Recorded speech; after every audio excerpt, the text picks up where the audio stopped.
Gracias por continuar con nosotros. Estamos ya dándole la más cordial bienvenida a la licenciada Elizabeth Vélez. Ella es líder de procesos de protección especial del Ministerio de Inclusión Económica y Social. Muy buenos días, licenciada. Bienvenida al set de Buenos Días Pasaje. Cuéntenos, ¿qué está haciendo el MIES? ¿Cuál es la labor a la que está entregada el Ministerio de Inclusión Económica y Social en estos tiempos? Bueno, el Ministerio de Inclusión Económica y Social es un ministerio, es el rector de la política social. Tiene exclusivamente algunas estrategias o algunas políticas, planes, proyectos que conducen a la reducción de la pobreza y a la movilidad social, con un modelo de inclusión y con un modelo de enfoque de derechos. En los últimos años, ¿cuáles son algunos de los logros conseguidos por el Ministerio de Inclusión en beneficio especialmente de sectores vulnerables? Mire, podemos hablar de algunos logros. Por ejemplo, el tema del enfoque de derechos en la Constitución de la Política de la República, la Constitución del 2008, ¿no es cierto? Pues otro de los avances es el acceso y la calidad de los servicios de desarrollo infantil, de protección especial, de adultos mayores, de discapacidades. Antes, las llamadas guarderías pasaron a ser donde los niños iban a guardarse, ¿no es cierto?, en un espacio, iban a ser alimentados, pasaron a ser centros infantiles del buen vivir. Y el equipo de los centros infantiles del buen vivir es un equipo que antes era un equipo, claro, de la comunidad, personas que tenían un perfil de bachiller o no es cierto? Esto pasó a ser pasó a ser observado por el Estado actual y la propuesta fue profesionalizar a todos los equipos ejecutores que trabajaban en los centros infantiles del buen vivir y también en la modalidad CNH. Por eso es que la calidad de atención en los servicios de desarrollo infantil cambió absolutamente con la profesionalización. No tenemos personal que no sea profesional, todos fueron capacitados, pero usted podría pensar de que de pronto la gente se fue, o sea, se la botó, ¿qué pasó? No, a la misma gente que estuvo en ese proceso se la indujo para que siga un proceso, una formación continua en atención a personas, a niños y niñas en esas edades de 1 a 5 años. ¿Estos programas se han venido manteniendo a lo largo de estos años? ¿Se mantienen aún con presupuesto propio? ¿Se ha incrementado incluso el servicio a otros sectores de la comunidad? Así es, absolutamente. Nosotros tenemos algunos convenios con organizaciones y a través de estos convenios se ejecutan cada una de las unidades de atención de los IBES. También tenemos centros infantiles directos, propios del MIES, con personal MIES, que también se ejecutan. Tenemos aquí uno en Pasaje. Usted ha de conocer el antes llamado el Avelina Calderón, ahora es Aprender Jugando. Y también tenemos otro en Machala, que antes también era llamado Fernando Ugarte, ahora son los Chilalitos. Ya, así como han habido logros que se han alcanzado y que se continúan alcanzando, debe de haber también haberse presentado errores. A su criterio, algunas situaciones que haya que corregir en el camino, o todo está perfecto en la atención a los sectores más vulnerables. Mire, yo creo que en esta vida nada es perfecto. Sin embargo, yo creo que la perfección puede definirse en construir cada vez avances en esta modalidad. La modalidad ha sido muy exitosa, el proceso de formación ha sido muy exitoso, tenemos que continuar fortaleciendo las capacidades técnicas de los equipos, o sea, tenemos que continuar en la capacitación y en la coordinación interinstitucional con todos los ministerios que son competentes y que tienen que ver con la atención a la niñez y adolescencia. Otra de las cosas que nosotros atendemos son otros procesos que se llaman de protección especial, discapacidades y adultos mayores. Antes, dígame cuándo antes los adultos mayores eran atendidos en el Ecuador. No eran atendidos, hasta que este Estado pasó a dar la atención a través de las visitas domiciliarias a los hogares, en el caso de los adultos mayores que no podían, o a través de la integración masiva de adultos mayores que querían bailar, que querían salir de sus casas y que estaban gustosos de poder disfrutar de un espacio totalmente diferente que no tenían en la casa. Entonces los adultos mayores están siendo atendidos y para ello hay bastante dinero invertido. Asimismo, para las personas con discapacidad. En este sentido, nosotros conocemos de cerca algunas asociaciones, especialmente de jubilados, Muchos de ellos no cuentan con mobiliario, por ejemplo, y condiciones mínimas como para albergar a sus asociados. Estamos hablando de la Asociación de Jubilados de Pasaje, por ejemplo, que para tener mobiliario tienen que ir solicitando una silla a cada uno. ¿Existe algún tipo de ayuda de parte del ministerio para poder justamente solventar algunos pequeños problemas que tienen estas asociaciones? Bueno, la verdad es que no es nuestra competencia dotar de mobiliario y de muebles a las organizaciones. ¿No? Nuestra competencia en el tema de organizaciones va en solamente legalizar la organización. Y como les seguía diciendo, por ejemplo, en el caso de protección especial, cuando antes se atendía a las personas, niños, niñas, adolescentes, personas adultas mayores, en situaciones de mendicidad. Nunca antes se atendió. Y actualmente ha llegado que el 70% se han desvinculado de este tema de mendicidad. Desde el 2007 el Estado está interviniendo, pagando a equipos ejecutores, pagando a promotores, a coordinadores, para que se movilicen hasta lugares donde se observe la mendicidad. En el cantón podemos decir que hay mínima situación de mendicidad en el cantón Pasaje, pero la máxima está ahí en Machala. Entonces, debido al número de habitantes debe de ser también, es más evidente. Sí, es posible también, porque Machala, usted sabe, es una ciudad grande, entonces ahí hay más afluencia de comercio, entonces ahí hay también, ¿por qué no decirlo? Porque hemos tenido la experiencia de gente que se aprovecha de los niños, por ejemplo, en situación de discapacidad, y se queda en la calle, se exhibe con niños con hidrocefalia, por ejemplo. Nosotros tuvimos un caso de un señor con un niño con hidrocefalia. Fue el comunicador social, nos llamó, nos puso en alerta, fuimos a ver, pero el niño había sido dotado de ayudas técnicas por parte de la Misión Manuel Espejo, que luego va a retomarse como las Manuelas con el poder que pueda tener Lenín Moreno, si así Dios lo permite. Asimismo, el señor le habían dotado de una casa y tenía un tratamiento médico, y no en este cantón, en otro cantón. Entonces nosotros pudimos descubrir, hay algunas cosas, o sea, el Estado le dio. ¿Por qué la persona está en situación de mendicidad? Es que acá le estaba esperando la hija para saber cuándo tenía y poder seguir luego al restaurante, o sea, se utiliza a los niños. ¿Y en ese caso qué hacen los técnicos? Entonces lo que hicimos fue recoger la información, recoger dónde estaba la información de salud, y pudimos remitir el caso al cantón pertinente. Tuvimos que remitir el caso para que se haga la visita, porque el señor ya había sido beneficiario del mismo MIES, pero en otro cantón, que no es de aquí, en otro distrito y en otra zona. Entonces tuvimos que remitir el caso y estamos en el seguimiento. Es importante porque así como se han topado con el caso de este chico o señor, también existen muchos problemas sociales todavía que resolver, y especialmente con aquellos alcohólicos que amanecen en cualquier portal.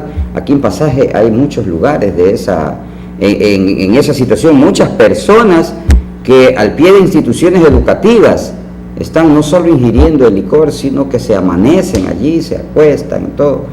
Existen personas también que tienen problemas mentales y que deambulan a veces hasta de manera peligrosa por las calles de la ciudad de Pasaje, y hasta el momento no hay un lugar de acogida para estas personas. Aquí tenemos unos 2 o 3 casos de personas que poco a poco incluso se van tornando hasta violentas, y cuando nosotros como prensa hemos querido acudir a alguna dependencia, nos topamos con la ingrata noticia de que no hay lugar para acogida para estas personas. Entonces, ¿qué se puede hacer a partir del MIES, que está trabajando en beneficio de los sectores vulnerables? ¿Qué se puede hacer en esta situación? Bueno, aquí es importante poder considerar 2 cosas. Primero, desde el año pasado, desde los finales del año pasado hasta actualmente, ¿no es cierto?, se está llevando a cabo un programa, se podría decir, pilotaje masivo en el tema de prevención de drogodependencias. El MIES es parte de la Secretaría Técnica de Drogas, actual Secretaría Técnica de Drogas, para poder, ya estamos en algunas fases ¿no es cierto? La primera fase pasó de que los equipos de la Secretaría Técnica y los equipos MIES de Quito bajaron hasta las zonas y distritos para poder capacitar a todos los equipos ejecutores que están en los sectores de intervención. Una vez que pase eso, la siguiente fase, y está ya pasando, es que estos equipos ejecutores llegan hasta las familias, y ellas llevan el mensaje de la prevención de drogodependencia. Nos compete el tema de la prevención, es nuestra competencia como Ministerio de Inclusión Económica. Ahora, el tema de la atención, eso le compete al Ministerio de Salud Pública. La Secretaría Técnica de Drogodependencias se reúne una vez en la semana, para poder evaluar las acciones, y así comenzamos con la articulación con el Ministerio de Salud Pública. El Ministerio de Salud Pública me dice, mire, tengo estas personas que están en drogodependencia, ya están en tratamiento, ya necesito que se las visite, por ejemplo, y yo puedo coordinar con usted, claro que sí, conmigo sí, para el acompañamiento, que eso también nos compete. Cuando ya han sido incorporados a un proceso de tratamientos. Exactamente. Yo Pero creo que, le vuelvo a repetir, conozco de este caso porque lo veo todos los días.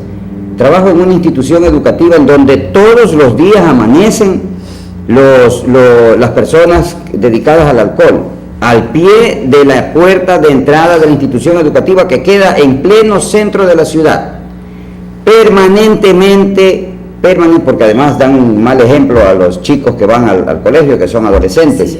Permanentemente nosotros nos hemos preocupado porque alguien los atienda, y créame que no ha habido poder humano capaz de encontrar a una institución que atienda a estas personas. Bueno, yo le cuento algo.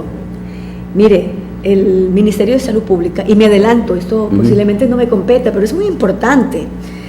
En el de aquí de pasaje ya se reunió la semana pasada, nos llamó el director del Ministerio de Salud Pública para tratar este tema.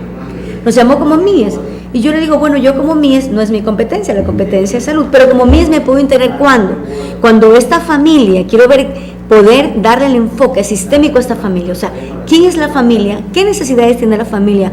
¿Acaso hay niños que trabajan? ¿Acaso hay niños que necesitan un centro infantil? Entonces yo de esa manera me puedo incorporar.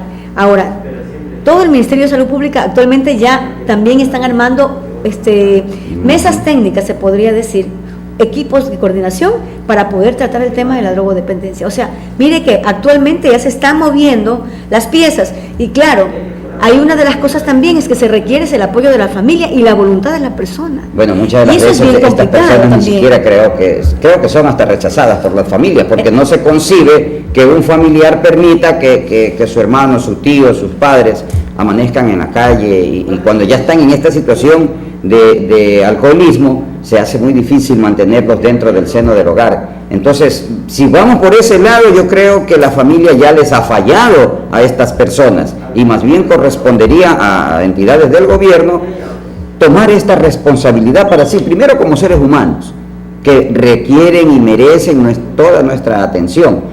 No sé si es el Ministerio de Inclusión Económica, si es el Distrito de Salud, pero el Estado en sí debería de apersonarse de este tipo de situaciones, porque incluso hemos ido hasta las dependencias municipales, pero nos han dicho, no es nuestra competencia, nosotros no podemos hacer nada. El problema sigue allí en las calles. Yo estoy absolutamente segura del tema de la corresponsabilidad social. Aquí nadie podrá decir, yo no soy parte de. Exacto. Y yo tengo que por eso es que nos preocupamos. Cuando nos reuníamos con salud, yo decía, a ver, ¿qué puede, como MIES, desde mi competencia, desde rector de la política social, que yo puedo entregar a esta población? Entonces, es que especialmente le compete al Ministerio de Salud Pública, que también tiene sus rutas de atención. Pero las rutas no es que el señor va solo, la situación del problema de drogodependencia, en este caso, como usted dice, de alcohol, es bien compleja porque a veces la persona no quiere, simplemente no quiere porque ella ya está. Es que está apoderada de la enfermedad. Ya está enferma y no es fácil. Entonces, la idea es también unir con la familia. Es muy importante tener también clara la ruta. La ruta de atención es, si la persona, la familia tiene que derivar a un centro de salud. Los centros de salud actualmente, con el gobierno actual, ya tienen todos un equipo técnico. Tienen la trabajadora social, tienen una psicóloga en cada centro. La psicóloga evalúa establece el diagnóstico.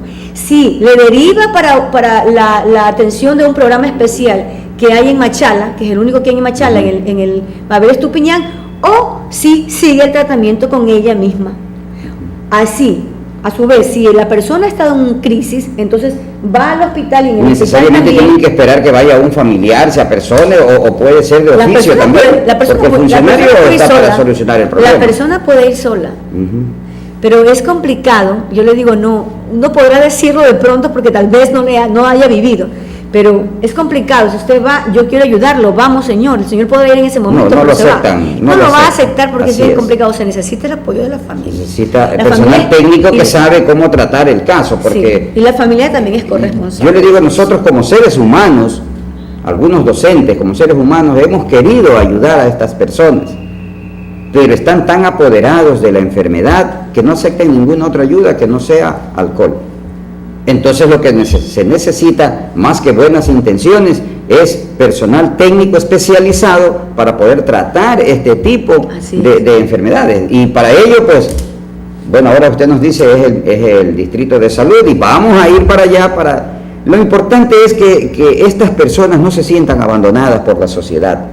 Yo creo que esta es una cuestión ya de bienestar propio, de bienestar personal. No puedo concebir el sueño mientras estoy pensando de qué manera están durmiendo a veces hasta mujeres en los portales de la ciudad. Pero en todo caso, no estamos criticando el trabajo del MIES, nos parece que se ha hecho un excelente trabajo, hay que avanzar a un poco más todavía. Le había dicho yo anteriormente si hay algún tipo de situaciones que a su criterio deba de corregirse para poder mejorar el servicio que está prestando el MIES. Mire, un agregado al tema anterior es el hecho de que el MIES está haciendo la transferencia actual de las unidades de acogida en drogodependencias para adolescentes. Ajá. Y le está haciendo la transferencia al Ministerio de Salud Pública. Es que cuando se realizó el decreto 1170 y en el transcurso del proceso del gobierno, ¿cierto?, de las acciones del gobierno, él esclareció claramente, antes el MIES o el INFA tenían algunas competencias hasta de salud, y la verdad que teníamos que organizar el país, y una de las organizaciones fue, a ver, este ministerio tiene estas competencias y este ministerio tiene estas de acá. El Ministerio de Salud Pública tiene competencias en el tema de drogodependencias. Entonces, y actualmente las transferencias de las casas de acogida en tema de drogodependencias están siendo ya realizadas con el Ministerio de Salud Pública. Sin embargo, no quiere decir que de pronto podamos también continuar con alguna gestión hasta que no pase el MIES Abarca. El MIES inauguró el año pasado en el Cantón Loja de un centro de prevención de drogodependencias para adolescentes. Es muy importante. ¿Por qué para adolescentes? Porque en la adolescencia, la verdad, si una persona, de acuerdo a lo que dicen los especialistas, ¿no?, si una persona llega a involucrarse en el tema de las drogas y el alcohol desde adolescente, es más complicado que salga que cuando una persona que lo asume cuando está adulto. Entonces es bien complicado y por eso es que la atención, aparte que obviamente que es una atención de prioridad en la construcción de la política. Aparte que los jóvenes son más proclives a caer en las tentaciones y en las garras de los vicios y de la drogadicción. Y yo desde ahí, pues entonces, para poder responder su pregunta, yo creo que es muy importante es potenciar o es fortalecer los mecanismos interinstitucionales.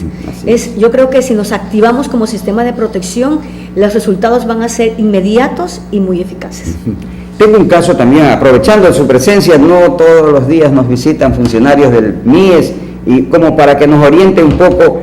En el colegio donde le decía que yo laboro, tenemos sección nocturna y un grave problema que ya no solo se está presentando en los estudiantes de la sección nocturna, sino también en algunas chicas adolescentes que son mamás a corta edad y que están en la sección vespertina. Es el problema de los niños. Muchas de las veces estas personas tienen que dejar de estudiar para poder atender a sus hijos menores, o lo que es peor, se obligan a llevar a los estudiantes a la institución educativa con todo el problema que esto trae consigo, falta de atención de la propia madre de familia, los niños, como es obvio, son inquietos, empiezan a corretear, en fin. Se ha pensado en hacer un espacio, un lugar de acogida para que durante la permanencia de la hora clase los chicos puedan estar en un ambiente totalmente diferente a como los tienen ahora. Pero nos topamos primero con el caso de que el distrito educativo no tiene presupuesto para este tipo de situaciones. ¿De qué manera el MIES podría orientar una ayuda en este sentido? ¿Con personal técnico o con capacitaciones al personal o con recursos? ¿O de qué forma cree usted que podríamos ayudar a estas instituciones? Especialmente estoy hablando del Colegio de Bachillerato Pasaje, que está muy preocupado por ayudar a los estudiantes en este problema que tienen las madres especialmente. Mire, una de las situaciones que es una prioridad para el Estado es justamente la atención a los niños, niñas y adolescentes. Si las adolescentes, por sus situaciones de embarazo, tienen guaguas o tienen niños y niñas, ellos pueden estar incorporados a los centros infantiles del Buen Vivir. Entonces, ellos pudieran dejar sus niños en el centro infantil y luego... Claro, pero eso durante el día. Claro, pero durante el día. Estos chicos estudian en la noche y el problema es que no tienen dónde dejarlos y usted, yo quisiera que de repente la vamos a invitar y vemos 2, 3 niños allí, algunos escuchan clases igual con sus madres allí y es de ver los chicos tendidos ya sobre el pupitre durmiendo. Son niños que no tienen por qué estar allí y que es obligación, en este caso de la institución educativa también, brindarle un espacio diferente a estos chicos. La pregunta era, ¿el ministerio de alguna manera puede ayudar en este sentido para construir algún tipo de albergue al interior de la institución educativa? ¿Puede ayudarnos con, bueno, no tanto financiamiento, pero sí, por ejemplo, con capacitación a personas que quieran ayudar? Mire, el Ministerio de Inclusión Económica y Social está abierto para la orientación en el tema de alguna construcción de algún centro infantil o como la forma en cómo se le dé a este espacio.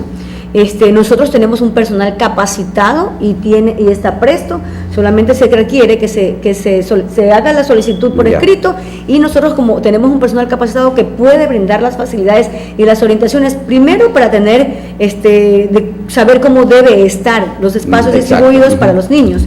Segundo, para capacitar a los equipos técnicos para que puedan saber cuál es el cuidado que se le debe dar, ¿no es cierto? Y tercero, en toda la asistencia técnica que se pueda tener. Infraestructura es imposible a menos que tendríamos que conversar. Pero dentro de la institución educativa sí hay la infraestructura. Pero si hay, o sea, si el Ministerio de Educación tiene las condiciones adecuadas de infraestructura y si nos ponemos de acuerdo y comenzamos a articular corresponsablemente, por ejemplo, con las mismas familias también, hacer sensibilización, ese es un plan que porque por tiene. ejemplo pueden venir, se me ocurre, ¿verdad? Las abuelas, 2 abuelas, este día van a cuidar, las otras 2 cuidan al siguiente día. Sí, exacto, más o menos así se tiene previsto si nos organizamos así, siempre y cuando se garanticen todas las mejores condiciones para los niños, que es donde el MIES va a estar pendiente. Entonces sí se puede contar con una ayuda de guía, de capacitación técnica, permanente. por supuesto que sí, claro que sí. Y acudiríamos donde usted en este caso. Se acudiría al director. El director deriva, y ahí ya se canaliza. claro, yo soy la que lidera el proceso de protección especial, del cual no hemos hablado mucho. Pero hay otros que lideran también desarrollo infantil, otros que lideran juventudes y algunos espacios que ya hay. Bueno, ya aprovechemos entonces el poco tiempo que nos queda para hablar acerca del proceso de protección especial. ¿Se refiere a personas con capacidades especiales? Bueno, el proceso de protección especial tiene algunas modalidades de atención. Una de las, yo diría, de las que nos apasiona bastante y me apasiona bastante es el tema de la violencia. Damos atención a niñas y adolescentes en situaciones de violencia. Tenemos 3 unidades de atención, 3 casas de acogida, llamadas casas de acogida, para niñas en situación de violencia sexual, una casa que tiene solamente adolescentes, otra casa que solamente tiene trata con fines de explotación sexual y otra casa que tiene violencia física, psicológica y sexual, para niños de 1 a 12 años y las otras sí para adolescentes. O sea, el tema de la violencia es un tema que pasa transversalmente por todas las modalidades del MIES. Es un tema que se lo trata en desarrollo infantil, se lo trata en trabajo infantil, se lo trata en todas partes, porque la situación de la violencia, la verdad, es una problemática que avanza con pasos agigantados muchas veces, ¿no es cierto? Sabemos que en El Oro hay bastantes casos de femicidios y que un cantón central Bueno, donde es se un puede, problema de la sociedad misma. Sí, que se concentra es en el Guau. Claro, hay algunas situaciones que analizar por ese tema. Las construcciones socioculturales del sistema patriarcal, por ejemplo, donde siempre se minimiza el tema de la mujer. ¿Qué hace el MIES para tratar de contrarrestar esta situación que se vive dentro de la sociedad orense? Nosotros tenemos normas técnicas y tenemos algunos enfoques con los que trabajamos. Las normas técnicas refieren que hay un proceso a seguir para atención a las personas en situaciones de violencia. Entonces, bajo este parámetro, nosotros intervenimos a las personas, damos atención emocional, hacemos un diagnóstico socioeconómico, damos la planificación diaria, damos una alimentación nutricional, garantizamos de que ellas no estén solamente en la unidad de acogida, sino que también sean parte de otros procesos conjuntamente con la comunidad. Aunque claro, por ejemplo, en el caso de trata con víctimas con fines de explotación sexual, las cosas son más complicadas. Sí, ellas no pueden fácilmente poder coordinar con la comunidad. ¿Por qué? Porque es más complejo, se trata de crimen organizado. Entonces, el MIES por su lado está atendiendo de una manera integral, y por otro lado tratamos y aportamos constantemente con los equipos ejecutores, porque no es cualquier equipo ejecutor, debe ser un equipo ejecutor debe ser especializado, ¿no? realmente especializado, claro, así es. que esté bien claro, de que no tenga esquemas, de que no trabaje con prejuicios ni con estereotipos fáciles de poder adquirir en una sociedad que ha primado realmente el patriarcado, ¿verdad? Y que estemos rodeados de machismos y que no podamos ser capaces de actuar, porque así es que lo he asumido desde que nací. Entonces, eso se trata de romper. No ha sido fácil romper. Para justamente romper esta situación, porque nosotros podríamos atacar un problema cuando se presenta, pero si el problema está en la formación de la sociedad, entonces es allí la raíz del problema a atacar, y para eso campañas de capacitación y de educación comunitaria a través de medios de comunicación o a través de todos los medios al alcance, que deberían de partir propiamente del ministerio. ¿Existen este tipo de materiales, tipo de campañas? Todos los ministerios tenemos la obligación de trabajar con los enfoques de género y derechos. Y eso implica poder, justamente lo que dice usted, poder esclarecer, de poder debatir con la comunidad, con los equipos ejecutores, con las autoridades, este tema que afecta grandemente. Pero, yo decía, hay COIP, el Código Órgano Integral Penal, hay convenciones internacionales, ¿no es cierto? Está en la Constitución de la República, está el Código ONIES. Tenemos un marco jurídico. La legislación es inmensa, y muy buena, efectiva. El problema es ponerlo en práctica. Sin embargo, claro, hay bastante, pero sin embargo, ¿qué es lo que pasa en las construcciones cognitivas? Por decirlo muy técnico, le voy a decir, ¿qué es lo que pasa en la cabeza de la gente? ¿Por qué? Porque hay construcciones socioculturales, hay cosas que ya las tengo conmigo desde la niñez. Y si digo yo que la mujer es inferior a mí, yo crecí así, punto. Y si digo yo... ¿Y qué está haciendo para contrarrestar esta situación? Y cuando yo digo que la mujer es inferior, quiere decir que ella es la que se tiene que cocinar, tiene que lavar, tiene que planchar, tiene que cuidar, tiene que hacer todo, porque ella se encarga de esos temas reproductivos, y yo me encargo como macho solamente de proveer. Ya, ese es el problema. ¿Cuáles son las alternativas que se presentan de solución? Justamente trabajar con esos enfoques en todas las modalidades. Es un enfoque que se trabaja también transversalmente. Este enfoque debe estar en todas las modalidades y debe trabajarse en ese sentido. Si no trabajamos en ese sentido, difícilmente me puedo poner los lentes y ver que realmente ahí se convierte en una inequidad. Difícilmente lo puedo hacer. Podrán haber mis leyes, pero si yo sigo pensando en que la mujer es inferior. Es una situación de educación comunitaria. ¿Y por qué llego a esta conclusión? Y realmente me extraña que, habiendo la muy buena intención de parte de instituciones como el MIES y como muchas otras instituciones, por ejemplo, nunca se ha solicitado un espacio, al menos en este medio de comunicación, nunca se ha solicitado un espacio permanente como parte de una campaña para tratar este tipo de educación comunitaria, que nos haría muy bien. En los canales pequeños, en los medios de comunicación pequeños como este, nosotros no tenemos el recurso apropiado para traer especialistas cada semana a tratar estos temas. Pero si estos especialistas están, por ejemplo, en el ministerio, bien vale hacer una coordinación, solicitar un espacio permanente, y este tipo de temas que nosotros estamos tratando y que por la premura del tiempo lo hacemos de una manera rápida, bien podría tener un espacio de 30 minutos, de 1 hora semanal, mensual, y de esa manera incluso la Secretaría de Comunicación estaría devolviéndole a la sociedad parte de lo que es un deber y un derecho de los medios de comunicación, y no ocupar los espacios previstos por la SECOM solamente en divulgar ciertas cuestiones que son muy importantes, pero que nos estamos dando cuenta que las políticas que se implementen en el área social, si no van acompañadas de educación comunitaria, son muy difíciles de aplicarlas. Entonces ahí, por ejemplo, un tema para que ustedes lo analicen y de pronto salga una propuesta. Si tenemos el compromiso del medio de comunicación... Es que hay la obligación del medio de comunicación. Hay la obligación, a través de la SECOM se pueden aprovechar estos espacios. Ahora mismo tenemos, dentro de la campaña electoral, cada 15 minutos estamos con pastillas de 1 minuto, de 2 minutos. ¿Y qué tal si luego de la campaña electoral el propio ministerio solicita a la Supercom pastillas para este tipo de educación? ¿No le parece? Entonces yo sí creo que debería de haber un diálogo más estrecho para ver de qué manera los medios cumplen con su rol. En este caso, así como toda la sociedad se encarga de atacarnos por todos los medios, incluidos medios de comunicación, sobre algunas taras de la sociedad, pues también las organizaciones que están trabajando en este sentido deberían de hacer la contrarréplica a eso, ¿no le parece? Absolutamente de acuerdo con usted.